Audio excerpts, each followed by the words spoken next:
Amazing. Okay. It is so nice to see you. This is like such a nice. I was like looking forward to this all week. I was like, I just get to say hi, like really just like get to say hi. I know you're. It's so good to see you too. So thank you for doing this. This is cool. Of course. I don't know. How's everything been going? You good? Yeah, everything's really good. Everything's awesome. I'm like actually taking all this time to just like recharge, and I was actually about to just dive into work mode because I did the Grammys and the Super Bowl, and then I was like, all right, it's time to release new music and shoot the singles, or shoot the videos for the singles, do the album, do the tour. I'm so sorry, my dogs are gonna bark, but I can't do it. Dude, you want to know what? I'm in the same boat. I put my dog next door at my best friend's house. I was like, look, I have something to do, and he's just gonna go nuts. So can you just watch him for like 30 minutes? Like I know that. I even put if you see that big thing back there, I even put something in front of the glass doors because I don't have blinds yet. I put something in front of there so that they can't see, so they won't bark at people walking in the backyard. I put like a gate in the kitchen so he can stay in here with me because I moved my workspace to the kitchen because I don't want to like sleep in the same place that I work all day. Yes. You know, so like I sit, they like it. Like dogs like being in like small air, confined space, like makes them feel comfortable. Yeah. Anyways, they're nuts. But yeah, I was going into work mode and then this all happened and it slowed me down. And now I'm just like, I just was like, okay, I have to adjust to it. So I did, and I'm really enjoying it. Well, we are also in the same boat. We were like about to do Coachella, like we were about to play Coachella and like, yeah, like crazy shit. Like we were about to just like, you know, and we were like constantly touring, and then everything just got, you know, we're here. So it was like learning how to do the emo night stuff online and like learning how to adjust and like live and talk to each other just digitally every day. Yeah. It is like completely different, but we're making it through. I'm happy. I gotta say that I Love Me is really getting me through quarantine. Like I feel like when the emo version came out, it was, I don't know, it hits totally different, obviously. It does. It's like so different, and it's almost very incredibly appropriate for quarantine because it makes me like run around my apartment and like jump on stuff and like kick pillows everywhere. You know, it just has this like but yeah, the first thing I wanted to ask you is what made you want to do that song in an emo version? Because you obviously performed Sorry Not Sorry at Emo Night Day in an emo sort of version, and that was so fucking cool to see, just to like bring new light to that song. So what made you want to do that for this one? It wasn't my idea. Like obviously if I could have every song of mine made into an emo version, I would.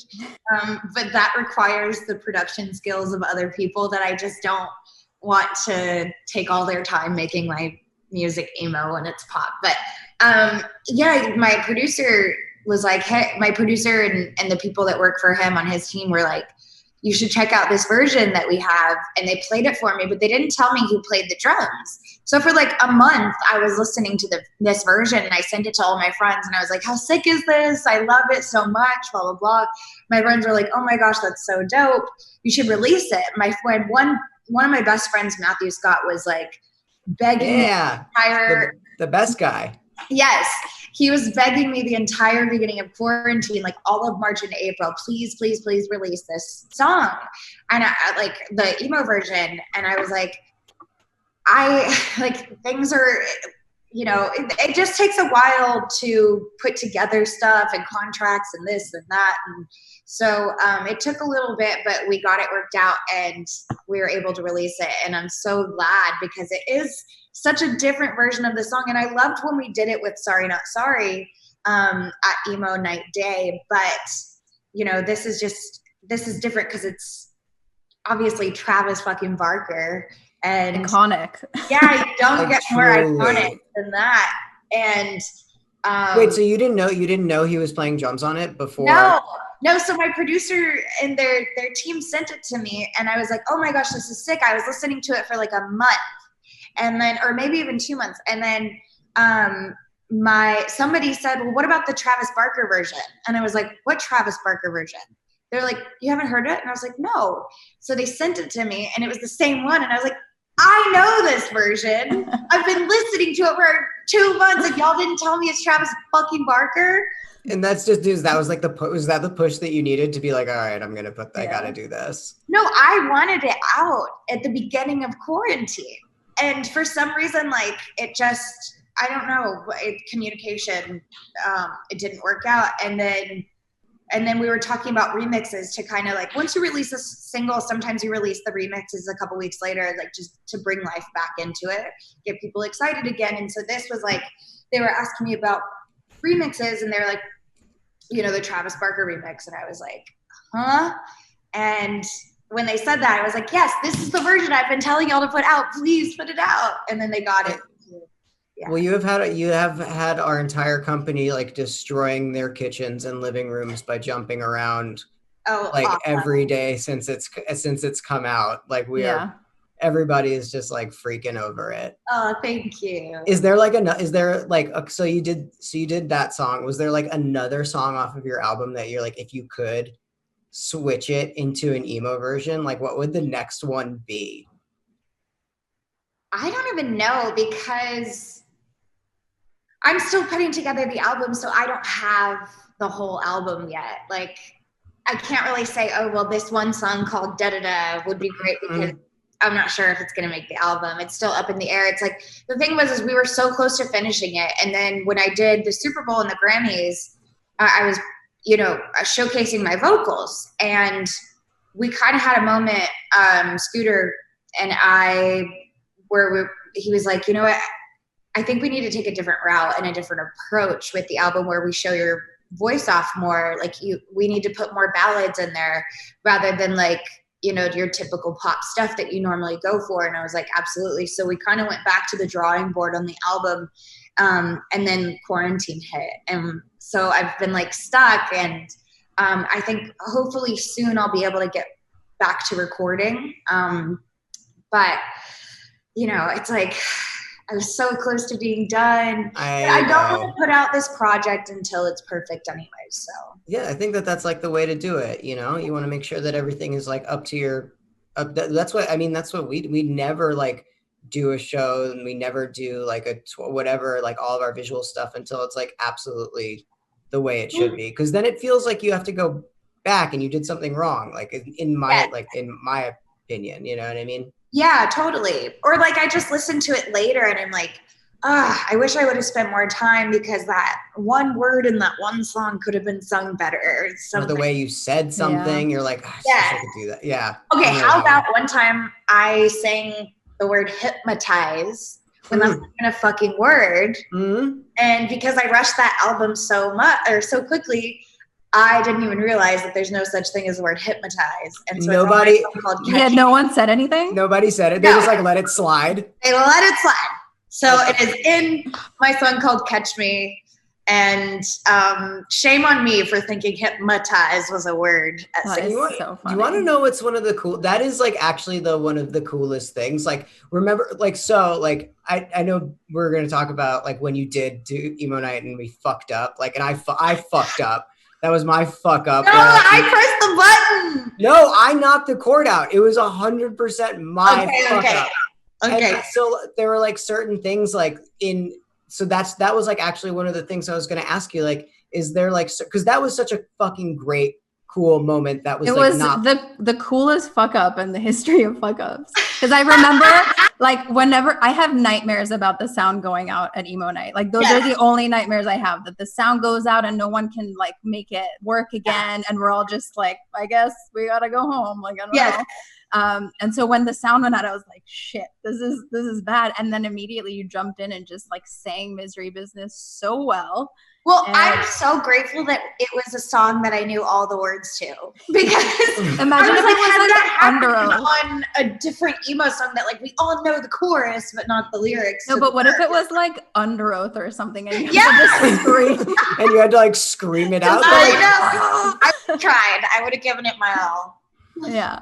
That's what I was gonna say. Like, is there like, because we've had so many of those. Like, dude, one time, oh my god. I mean, we've had some bad fuck ups. Like Babs and I were in Denver one time, and then the DJ booth just went down. Like just we were literally doing a festival. Like it wasn't even a small show. It was like a bunch of people, and the table was like the first table ever made. It was so old and shaky, and we pushed a button. We didn't even like get on top of the table, and it just collapsed, and like the sound never came back. We just DJ'd off my Android.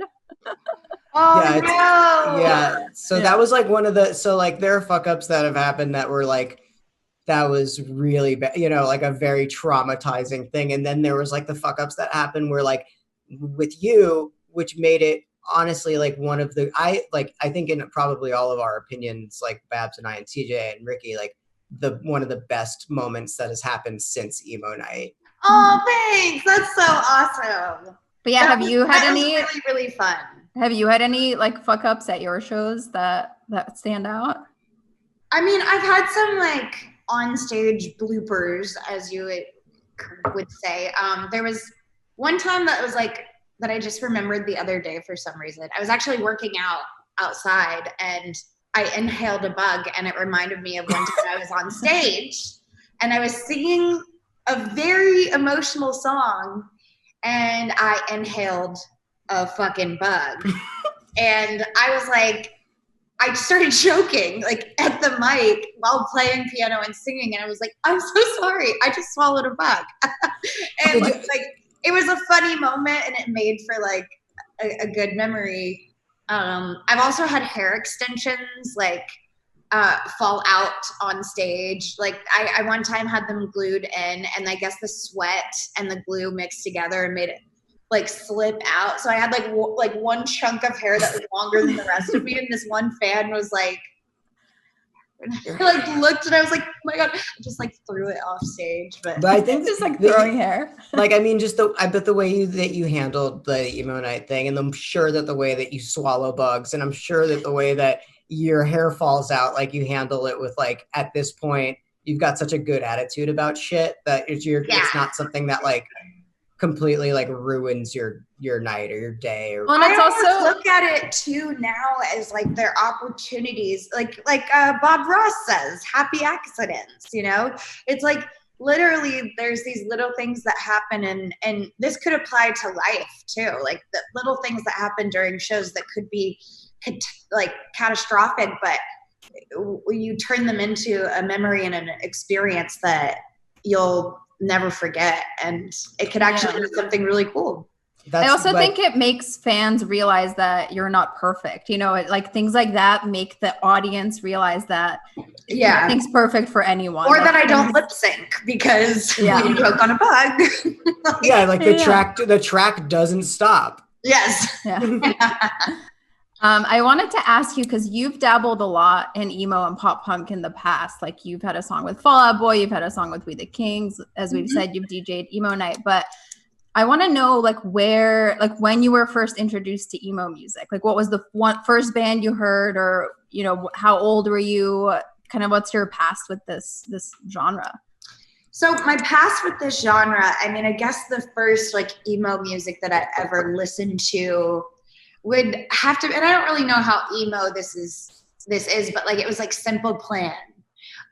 In the 6th grade, I went to their concert, and they were playing with MXPX and Sum 41 maybe.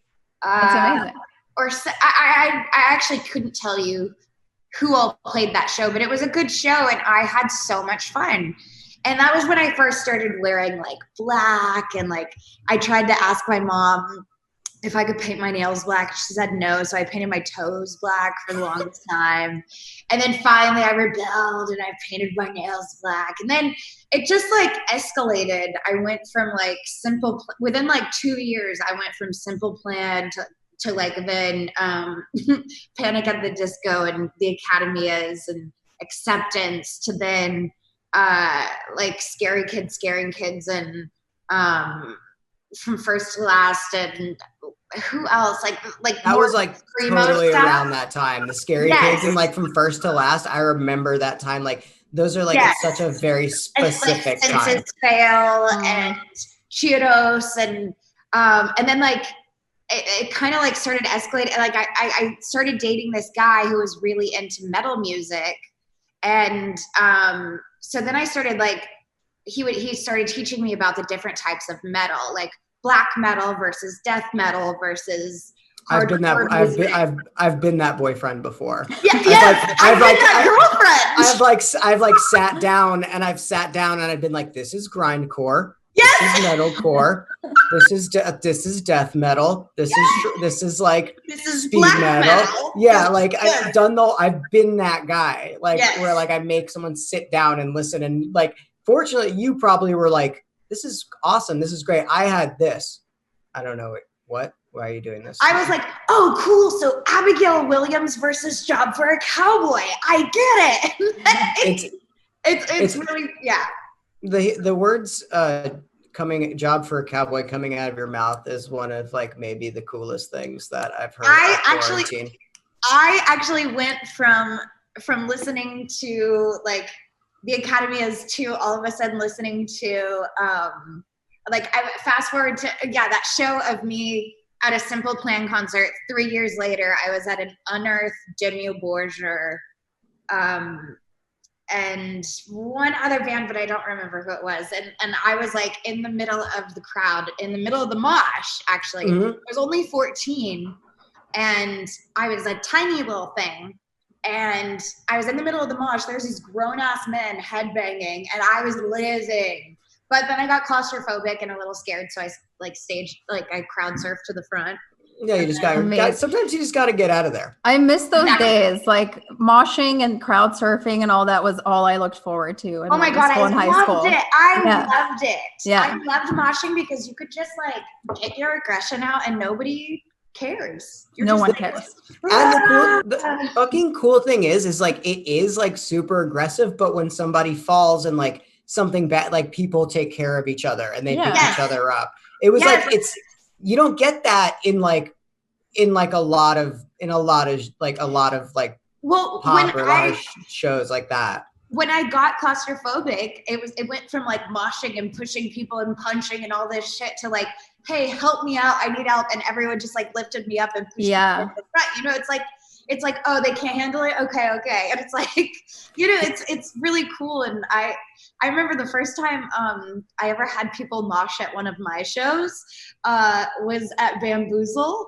To what song? I don't even remember. I think it was Don't Forget. It was like whenever it like goes to the electric guitar part, the breakdown at the last chorus, and people just started moshing. I think it's because like it was Bamboozle. It was like this emo punk pop festival, and people just really wanted to rage, and I was all that they had in that moment. So they heard electric guitar and they were like, oh, it's time. The wildest pit that we have done, Babs, like tell her about the silent. We did the this first. This was the best thing of all time.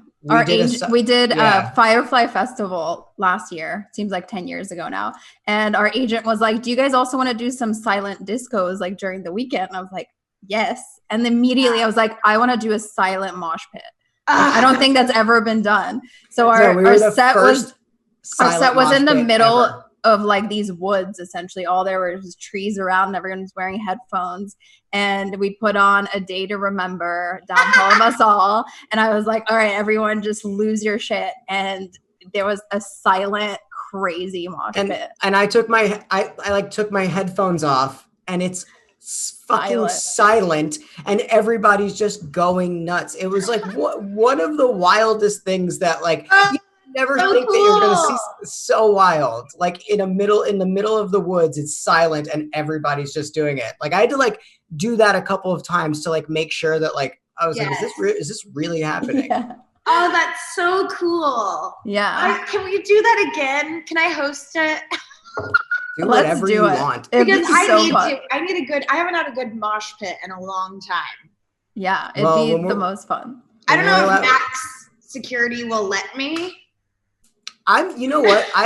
Dude, I don't think that there's one thing he can't handle. Like, I feel like he could handle an entire mosh pit, like just by himself, with ease and grace. You know what he does with me is he comes to me and I'll be like, Max, I really want to parachute off of the Empire State Building. And he'll be like, right, well, and this is like a terrible accent, so don't judge me for this. He's like, well, I'll never tell you you can't do anything, but here's the precautions, and let me get it inspected, and I'll have a look. Yeah, he's like the most dude, that guy would literally study mosh pits and figure out how to navigate and strategize a mosh pit. Yeah, he's the best. Yeah. I also wanted to ask you, it's kind of along the lines of, going to shows when you were 14 and kind of getting into all of this. How do you think that sort of impacted who you are now? Like, how do you think that, because, in middle school and high school, it was not cool to be emo. Everybody was like, oh, you're so emotional and what's wrong with you? But now emo is just so widely accepted, and it's now leaked into a bunch of different genres like hip hop and pop. And I feel like, I think there was, back in the day, it was the same crowd of misfits that you like heard about in the Breakfast Club, like it was around in the 80s and 90s too, in different forms. It's just, we are, in our generation, the group of misfits, we all found peace and acceptance in emo music because they were singing the same things that we felt. They were saying what we wanted to say. And, I could wear all black and wear a ton of eyeliner and express myself in that way and not, and I felt accepted by my friends and stuff. And I thought emo was cool. I didn't, hey, dog mom, sorry. I thought emo was cool. And like, I never looked at it as like, oh, I'm embarrassed or anything like that to wear all black. I did like sort of cringe when anyone would ever call me that, because I'd be like, it's like the same when like a hipster is called a hipster. They don't want to be called a hipster, but they are. It's just, it is what it is. And so like, yes, being called emo wasn't cool, but like to me, the aesthetics of the clothes, the beauty, the like hairstyles, the music, everything, like I felt like I fit in, and I felt accepted, because this was me also growing up in Dallas, Texas, as a bisexual, artistic, like creative mind. I never felt like I fit in the South, And I think emo, like that genre, really was like one of the first genres that was like accepting to whatever you wanted to be. For sure, you could be that. And I also remember back in the day, like on a lot of like the MySpace or Zanga like blogs or whatever, I would see like GIFs before they were even called GIFs of like boys kissing boys or whatever. And I remember seeing that back in the day. That was my first like, kind of experience of seeing guys kiss guys. And so the emo world to me from the get-go is accepting. And I was like, oh, I feel accepted. And I feel like, being young and not really fully understanding my sexuality at 12, 13, 14, I was just like, I don't know what I am yet, but I do feel comfortable here. And I think that's what it is for a lot of people. I mean, that's like one of the things that we really, really do pride ourselves on as like a company and as like an event, where it doesn't matter what you look like. It doesn't matter where you came from. It doesn't matter if this is the first time you're ever hearing Taking Back Sunday. We want you there. We want you there. We want everybody there. And I think that there's, it's actually really, really cool now, because I think a lot of genres are becoming way more accepting, but emo, I think, was one of the first fully accepting genres. Totally. I didn't hear of guys being bisexual in any other genre of music than emo music.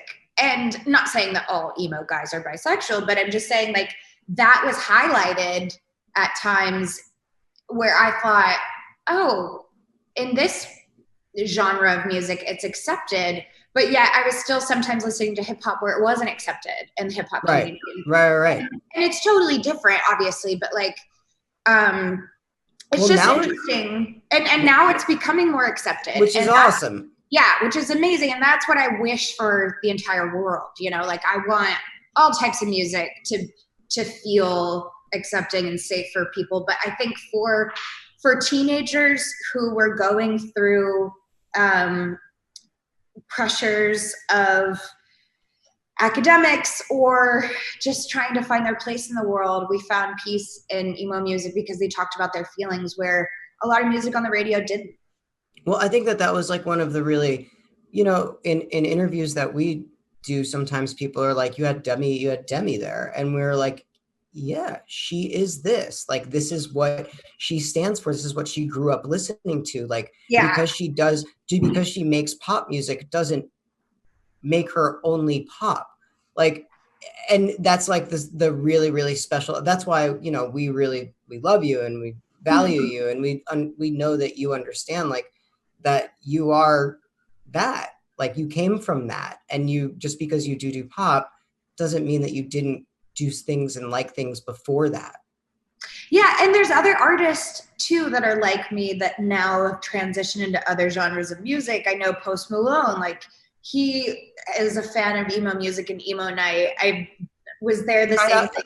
Dude, yeah. He tried out for the cool, like, I don't know if this is a real story or not. Like somebody told me it probably like as like a game of telephone, but somebody was like, he tried out for like Crown the Empire or something. And then like during his tryouts, he like broke a string and didn't make it into the band. And then after that, he was like, okay, now I'm doing this. He's like, I'll just be Post Malone then and take over the world. Wow. It's fine.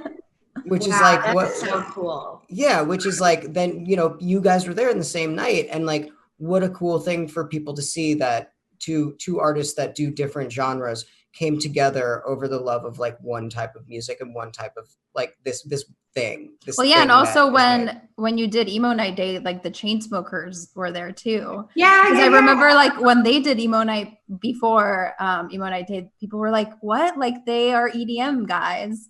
And but this genre of music was the basis of our musical foundation and so many artists' careers, especially in this generation, because emo music was so popular when we were at that prime demographic age.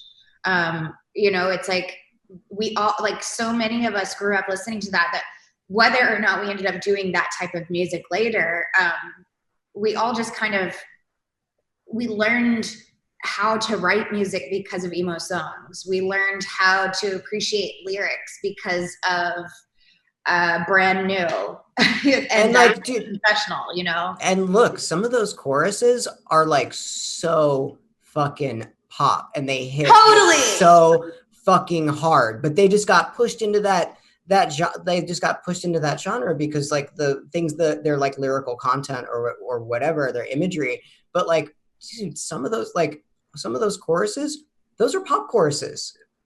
Yeah. Totally.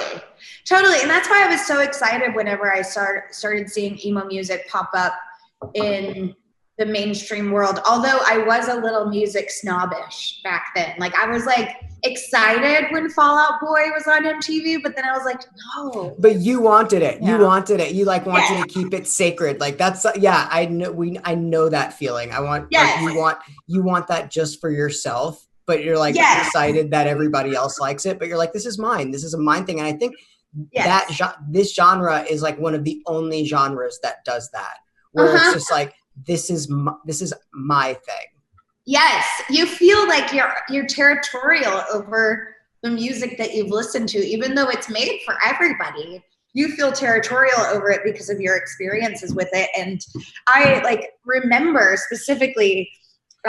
When Paramore started blowing up, I was like, no, like that's my diary. Like the world I can't share my diary with the world. What? But I mean, ultimately I was so ecstatic that more people were appreciating my music that I was listening to, because, you know, I was tired of getting in the car and having my burned CDs from iTunes that I'd write on with Sharpies. I was tired of like, you know, only listening to it in my little Walkman CD player because my mom didn't want to hear my emo music in the car. And then all of a sudden it's being accepted into the mainstream music and now it's on the radio. And I was like, see, Mom, like I told you it was good. Told you I was cool, Mom. Yeah. What was your MySpace song? I had so many. Like what's like a couple that you can remember? The Academy is Brand New. Those were like two of my favorite bands. Also Say Anything. Wow, I Can Get Sexual Too is definitely one of them.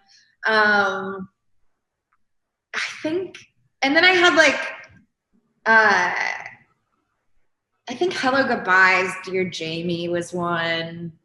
I mean, all solid MySpace songs. Like I tried to go like, I was like, I'm going to be cool. I had like Build Me Up Buttercup as like my MySpace song. I tried to like be cooler and different. And when, you know what I mean? I was like, but I mean, that's the stuff that like, since we do emo night and like our lives revolve around this stuff, like that is like, that type of music is like what I listen to, like day to day work out, like work in and out. Like that's like that's my shit.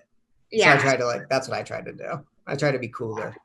I was watching the video for the emo version of I Love Me, and it's like all MySpace themed, and it made me just so nostalgic about when we just had MySpace, and that was the only social media platform, and it wasn't even called that at the time because no one knew, you know, that there would be other platforms. But it was just such a simple time. You updated your top 8.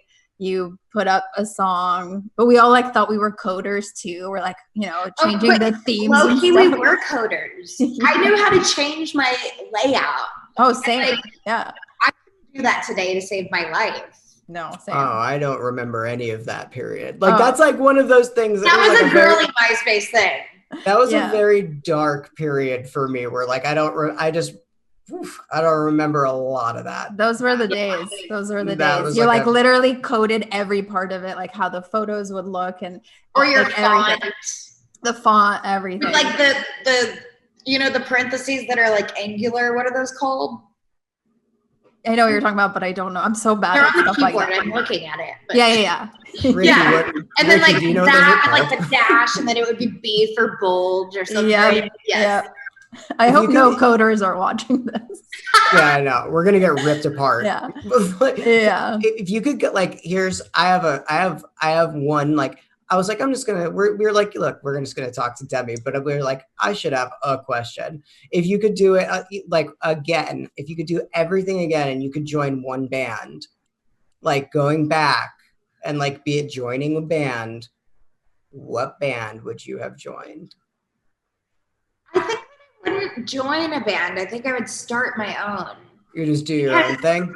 Yeah, I would do my own thing. And you know what? Like, I've thought about this. I think I would want to go back and do more of like what Poppy is doing, like, or was doing, or no, still is, because her music is dope. The artist Poppy, she like mixes this like rock sound and has pop at the same time, and it's really interesting. And I just like discovered her personally like a few months ago and was like, who is this girl? Oh my gosh, this is what I would do if I could go back and redo my career. The light is changing, I'm so sorry, but yeah, like I was like, this is what I would do because it incorporated that rock side and that like metal kind of feel. Do you remember Girl Talk? Oh my God, do you remember Girl Talk? Yeah, I know the name, but I never heard. Yeah, it was like around that same time, but they were like one of the first like mashups that used like emo songs in like rap, and they like and techno, and they like mashed all of that together. And that was like when I first heard that was like the first time I was like, you know, it was like a genre bending thing for me. Yeah. Like go back and listen to Girl Talk. It's so fucking sick. So good. Yeah. Yeah. Okay. We know you have a lot going on, so we just want to say thank you so much for jumping on with us. Thank It you. was really nice to get to chat with you. I know I always see you at Emo Night, but it's always like, hey, bye. Like, Yeah. nice I know, and I'm always chat. like so sweaty, and I always feel so bad about hugging you. We're so like, disgusting. We're just like monster people there. I mean, I'm equally as sweaty in there, so it's fine. Dude, we love you so much. Yeah. We really do. Thanks, and guys. like, Love y'all. we're so proud of you for all, like everything that you're doing and everything that you've done. And just thank you so much for like being a part of our community and being our friend. Oh, thank you. Thank you for accepting me and letting me share this love of music with you guys. Always. Let's do next time when we're allowed to do live shows again, let's do some mosh pitting. We're gonna do a silent mosh pit. We're gonna do it. Yes, we're gonna do it. We're gonna do a silent mosh pit, and then also I'll perform my song. Done. Anything done. Yeah. Let's do All it. right. All It's right. so good. It's so good to see you. You look beautiful. Tell Max Thank I said you. hello and I love him. I will. All All right. right. I'll talk to you guys later. Yeah. Bye. Bye.